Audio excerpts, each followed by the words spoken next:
I had a couple scenarios where one was like, okay, maybe this isn't extending, blah, blah, blah.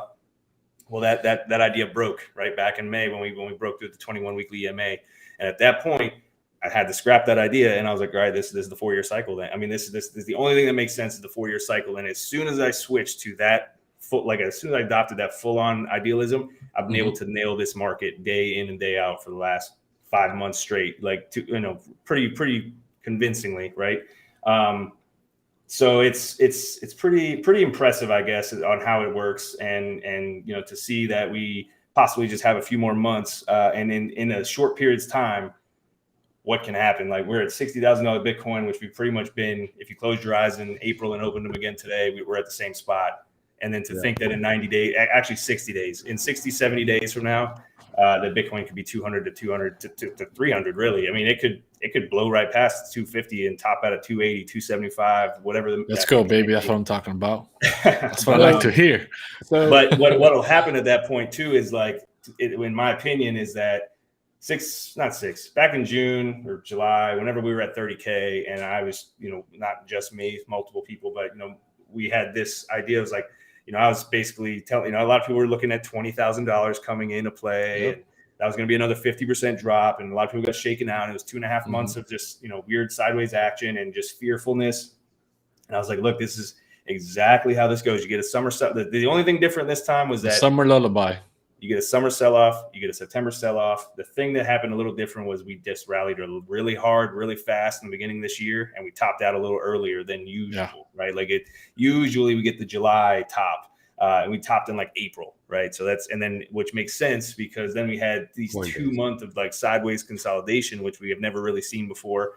But the day that we launched from 29K, from that bottom, was exactly the time frame from each previous cycle. 150 days later has always been the top.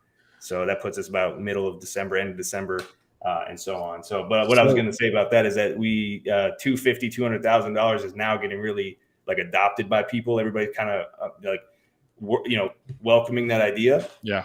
Which is kind of which is to the point now where it's like, if everybody expects that, what's going to happen?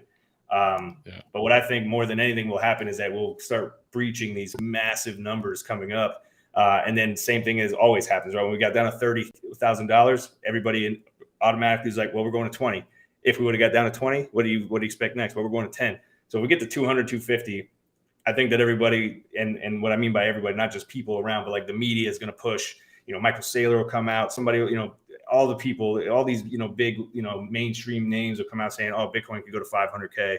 Bitcoin could go to $1 million this year, first 6 months. And plan B is one that I'd keep an eye on, because he just initiated this, extra 6 months into the bull run that I think is going to be one that really tricks. Did he really? Up. Yeah, he stated that the bull run could last another 6 months or whatever from whatever time, even if it's from right now. That still puts it into the end of Q1. And I think a lot of people will blindly follow that. I think that would only happen, and Nick and I have discussed that, is if an ETF gets announced and the launch date is Q1 of 2022, then I think Bitcoin's hype and FOMO could push its price till that point, and then we'll see a 2017 scenario where, when the futures contract went on, instant dump.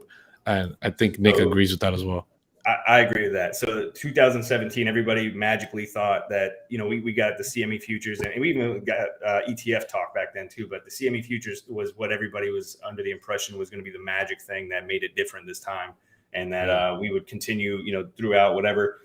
I fully believe that the ETF is going to be the nail in the coffin, right? When that comes out, or something around there, that's going to be the instrument that inevitably takes us down, among other things. But and then there's the supercycle idea. There's plan B, putting out these ideas into later on into Q1. DeFi staking, which, if the price action is coming down, staking is not going to be, they're going to liquidate you essentially, right? In some of these pools here. So